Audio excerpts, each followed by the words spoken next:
ఆసిఫాబాద్లోని తెలంగాణ మహాత్మా జ్యోతి Baphule బాలురాజ్ junior కాలేజ్లో SHE Team అవగాహన కార్యక్రమం నిర్వహించారు. ఈ సందర్భంగా షీటీం ఇన్ఛార్జ్ ఎస్ఐ వికాలాలు విద్యార్థులలో షీటీం యొక్క పనితీరు, లక్ష్యాలు, మహిళల భద్రత కోసం చేపడుతున్న చర్యల గురించి విపులంగా వివరించారు. విద్యార్థినులు ఏమైనా వేధింపులు లేదా సమస్యలు ఎదుర్కొంటే వెంటనే షీటీం హెల్ప్ లైన్ లేదా డయల్ 100 లేదా స్థానిక పోలీస్ స్టేషన్కు సమాచారం అందించాలన్నారు. కాగజ్ నగర్ పట్టణం కాపువాడ వార్డు నంబర్ 6లోని పంచముఖి హనుమాన్ ఆలయంలో చోరీపై పట్టణ పోలీసు దర్యాప్తు ముమ్మరం చేశారు. చోరీ గల కారణాలు ఏంటిది, ఎవరు ఈ పనికి పాల్పడ్డారనే విషయాలపై పరిశీలన చేస్తున్నారు.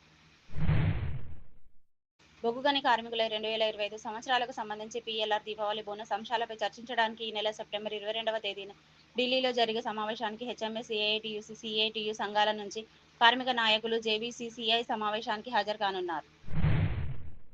మైనర్ బాలికను అత్యాచారం చేసిన కేసులో నిందితుడిని పోక్సో కేసు కింద 20 సంవత్సరాలు జైలు శిక్షతో పాటు 20,000 రూపాయలు జరిమానా విధిస్తూ ఆసిఫాబాద్ జిల్లా ప్రిన్సిపల్ అండ్ సెషన్స్ కోర్టు ప్రధాన న్యాయమూర్తి ఎంవి రమేష్ తీర్పు ఇచ్చినట్లు జిల్లా ఎస్పీ కాంతిలాల్ పాటిల్ ఐపీఎస్ తెలిపారు.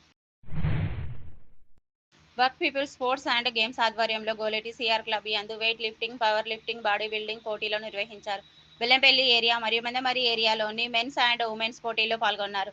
ఈ క్రీడా పోటీలకు ముఖ్య అతిథిగా బెల్లంపల్లి ఏరియా జీఎం ఎం విజయ్ భాస్కర్ రెడ్డి పాల్గొన్నారు. ఈ సందర్భంగా మాట్లాడుతూ క్రీడాకారులకు క్రమశిక్షణ మరియు శారీరక ఆరోగ్యంతో పాటు మానసిక ధైర్యాన్ని పెంపొందించడానికి క్రీడలు ఎంతగానో దోహదపడతాయని అన్నారు.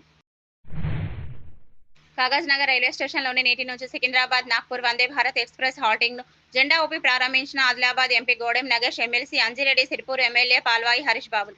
సిర్పూర్ కాగజ్ నగర్ పట్టణ వాసులతో పాటు ఇతర ప్రాంత ప్రయాణికులకు సౌకర్యార్థకంగా ఉంటుందని సందర్భంగా అన్నారు.